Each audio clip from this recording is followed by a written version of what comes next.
আবারও অবিশ্বাস্য প্রত্যাবর্তন আর্জেন্টিনার। 84 মিনিট পর্যন্ত পিছিয়ে থাকার পর জোড়া গোল করল আর্জেন্টিনা।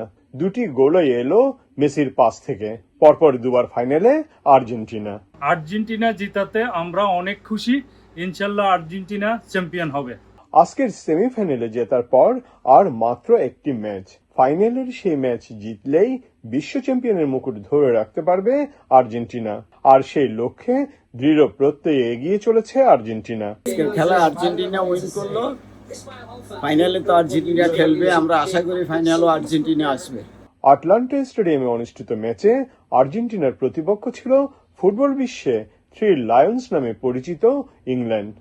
আজকের বিশ্বকাপ খেলা আমরা খুবই উপভোগ করেছি। আগে থেকেই জানতাম আর্জেন্টিনা এই খেলায় জিতবে এবং জিতেছে। আমি ধন্যবাদ সবাইকে। আর সারা বিশ্বব্যাপী আর্জেন্টিনা জয় জয়। পুরো ম্যাচ জুড়েই আর্জেন্টিনার খেলোয়াড়দের আত্মবিশ্বাসী ও আক্রমণাত্মক ফুটবল মুগ্ধ করেছে বিশ্বব্যাপী আর্জেন্টিনার সমর্থকদের। বিশেষ করে দলনেতা লিওনেল মেসি ছিলেন দারুণ ছন্দে। আজকে আর্জেন্টিনা দারুণ খেলে ফাইনালে পৌঁছে গেছে।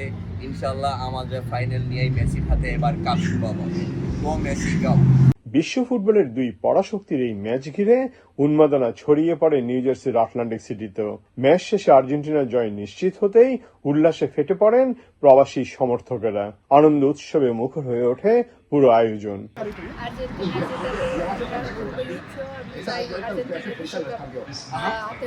প্রিয় দলের নান্দনিক ফুটবলের সাথে সমর্থকদের বাড়তি পাওনা ছিল তারকা ফুটবলার লিওনেল মেসির ম্যান অব দ্য ম্যাচ নির্বাচিত হওয়া।